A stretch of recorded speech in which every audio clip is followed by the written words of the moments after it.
What does emotional safety actually mean? Why does it matter? And what does it look like? So, we're going to get into that in today's video. So, here's an example. Imagine that you go to a new doctor because you have a physical symptom that popped up and it's making you feel anxious, scared, worried, perhaps afraid. And this doctor hardly listens. They ask very few questions. And when you ask them a question, they appear annoyed. It looks like they're very impatient. Maybe they're in a hurry. At least it looks like they're in a hurry, right? They give you that general kind of body language of, I'm annoyed. And it just makes you feel like they don't care. And this is something that, is regarding a symptom that is really weighing on your mind and perhaps your body. And so, what happens when you're in that kind of situation? Generally, your body starts to feel more tense. You might notice physiological sensations happening in your body. Maybe your heart starts racing. Maybe your palms get a little sweaty. You might feel kind of anger or tension or tightness. And now you're left feeling even more worried than before you met with this doctor in the first place. And maybe this doctor is even a specialist regarding that physical symptom that you're experiencing. But what happens when you're treated that way? What happens in your mind and your body when you're treated that way? Versus you go to a new doctor, you have the same physical symptom, right? You go to a new doctor, that doctor greets you politely, they make good eye contact with you, they're patient with you, you sense this general sincerity about them. They ask you very pointed questions that maybe you hadn't even thought of on your own. You're like, wow, they really are trying to help me here. They go the extra mile by giving you extra time. They're not making you feel rushed and you feel genuinely cared for. Your body in that situation generally will begin to breathe more deeply. You feel less tension. You might feel more relief. You might feel like, okay, I'm in good hands here. You feel more assured, and that fear and that worry might begin to start decreasing or start to dissipate because you feel like, wow, I found a practitioner or a doctor that's really going to help me, and it can provide you a sense of relief. Here's what's interesting. Imagine both of these scenarios. The first doctor who was in a hurry made you started to feel like really, uncomfortable. And the second doctor, imagine both of these doctors have the same credentials. They went to the same exact university. They got the same exact grades in medical school. On paper, everything is exactly the same. But you had a very different experience, right? Why is that? Which doctor encourages your nervous system to feel safe, at ease, like you're in good hands? The same goes for emotional healing. So that was an example of going to a doctor for some kind of physical symptom, right? And you're really wanting to heal that thing, whatever that physical symptom is. The same goes for your emotional healing. If you go to a practitioner or, a therapist or a healer or whatever, it doesn't matter how many credentials, how many licenses they have. If you get that sense of like the lack of sincerity, or you're feeling like you're just a number, or you're feeling rushed, how are you going to have a safe space, or at least a feeling like, oh, I can actually work through some of this emotional pain here with this person? It's generally not going to happen. And that is the single most effective part of any kind of healing, any kind of emotional healing, is having that sense of what's called attunement with your practitioner. When that practitioner is attuned to you, they're listening, they're making eye contact, you feel like there's a general sincerity. That is the single most predictor of positive outcomes more than any modality out there. It is so important. It is the most important part of your healing. And you know this too if you're a practitioner watching this. right? You know that when you're working with a client, when you provide that sense of, I'm with you, it helps them significantly, right? Safety doesn't mean that you're avoiding hard things. So having this safe kind of container, it doesn't mean that you're avoiding hard things, but it means that your body knows and trusts that it's not going to be overwhelmed while processing that emotional pain, right? There's a big difference. Safety is not avoidance, it's a physiological state. So when we are in that state of, okay, I can let my guard down here, even if I'm actually going to be processing something that's really painful, there's a containment or a container of safety. It's very, very important. And without that safety, your body's just going to resist the change. Your body's going to, it's going to close up. You're going to go inward. And this might even sometimes be unconscious. You might actually start shutting down when you don't have that sense of safety.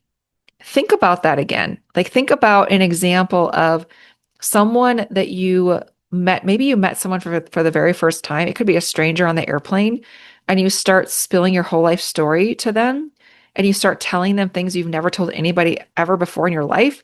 And you're like, why am I telling you this? It's because that person is giving you the vibes or that containment of what you share here is safe, right? You don't feel judged. You don't feel any of that. You feel like a genuine sincerity. They're actually really listening. They're not distracted. They're not on their cell phone versus going to a specialist and feeling totally disregarded, right? Can you think of an example in your life or a time in your life when you've experienced either one or both of those?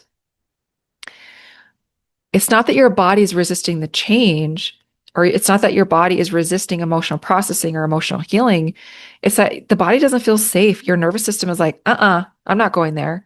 It's hard enough for me to go there and process these difficult emotions, but now you're going to put me in an environment where it feels like I'm in the lion's den and I'm getting attacked and I'm feeling rushed and I'm feeling like they don't care, like I don't matter.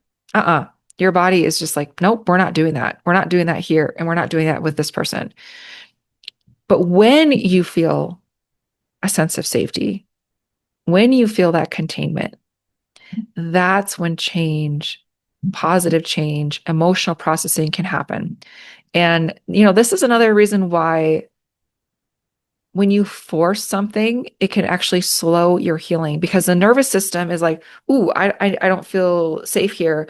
And when you're like trying to push through consciously, it's like, I'm just going to force myself to face this. But the body's like, I don't feel safe right now. It's just going to prolong your healing because you're not working in alignment with supporting your body and your nervous system. When you do that, you can actually experience profound emotional healing and using something very gentle without any kind of force. So it's very important. Safety isn't necessarily about comfort, although sometimes, there can be a sense of comfort when there's safety for your nervous system. It's about capacity. It's about your capacity to process something, especially something that's deeply emotionally painful. So your nervous system is what sets the pace for emotional healing. And when safety leads, then deep healing often follows. This is often, in experiences that I've had as a practitioner, what I've seen and where this happens is that, I'll meet with someone for the very first time and they feel like, wow, this person is really listening to me and she's listening deeply and she's asking me questions that, wow, I can tell that she really cares and she really wants to help me.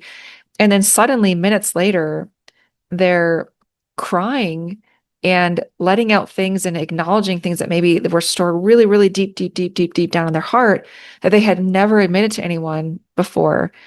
And they experience profound emotional healing in one session after meeting me for the first time. Have you experienced that? Whether you're a client or whether you're a practitioner, have you experienced that with a client? When that sense of safety is held for you, you can let your guard down. And when you can let your guard down, you can just let things go so much more profoundly. I can think of a personal experience for myself. When I was working, I was actually going to attending a training seminar in one of the healing techniques that I've been trained and certified in. And part of this seminar involved the lecture and the learning part, but it also involved experiential, where you would partner up with a practitioner and you would practice experiencing emotional processing as a client, and then you would practice as a practitioner to help somebody else with their emotional processing, right? Now, I had done plenty of these different workshops and trainings, but there was one particular doctor, this person that I had partnered up with, and I had something on my mind that maybe wanted to process, but I kind of kept it maybe a little more surface. But this person, he just felt so profoundly safe to me that I just, whew, I purged. I was holding this really, really painful grief from something that happened, years prior. And it had really been weighing on my mind and my heart, but I wasn't really ready to process that, or didn't, maybe my body didn't feel safe enough to process that with some other practitioners that I had worked with, even if my conscious thinking brain was like, I really want to process this grief. But the other practitioners that I was working with just didn't really have that sense of containment that made me feel safe enough to really go there. And then with that person, I mean, flood of tears. I processed something very, very deep. And I think I do believe that it's because it was that person's essence, like what that person brought to the healing containment for me that allowed me to go there. So again, whether you're a practitioner or whether you're someone that has had emotional healing or you're on your own healing journey right now, when that sense of safety leads, deep healing often follows. It is so important and it is so, man, so valuable. I was so grateful for that person. I was like, oh, I just was so, so grateful because that was something that I had been carrying for a long time. It was really weighing on my heart and my mind. And to have that space to process something so deeply was so very meaningful. And again, just like the example that I gave earlier of going to Dr. A versus Dr. B, Dr. A was like, come on, come on, come on, like rushing you through your questions and you just feel that elevated anxiety versus Dr. B, like slowing down, making eye contact, making you feel like you are an actual individual person. Your breathing starts to slow down. You start to soften. You start to relax. Big difference, total different experience, right? That's the foundation of lasting change, lasting healing. So, very important. And this is actually how emotional healing becomes efficient, not exhausting. Again, emotional healing, when you purge emotions in some way, shape, or form, it doesn't necessarily have to be this cathartic experience. But when you do heal these emotions, that in and of itself can kind of tax the system in a sense because you're like letting go of this stuff that has been weighing on you for a while. But it doesn't have to be this exhausting, drawn out thing where you're like powering through and forcing something. It can be very gentle and very nurturing and efficient. So, just to recap, safety in your nervous system is a physiological state. You feel physiological sensations when you start to feel safer and safer and safer. And it's not avoidance. And when safety is present, healing doesn't have to be forced.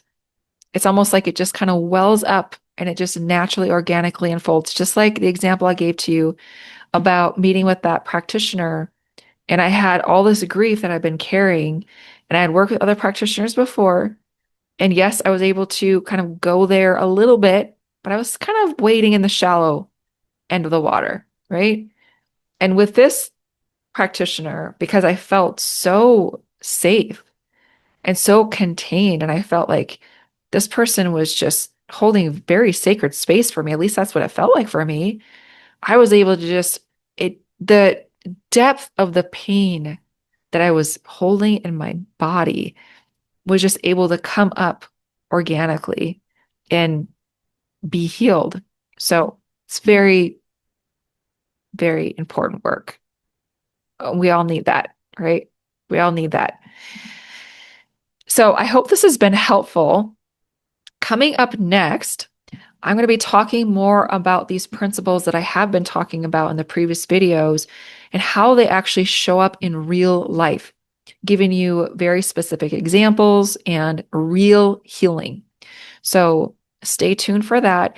If you have any questions or comments about anything in this video, please feel free to comment in the comments below, and I will answer them to the best of my ability. And I look forward to seeing you in the next video.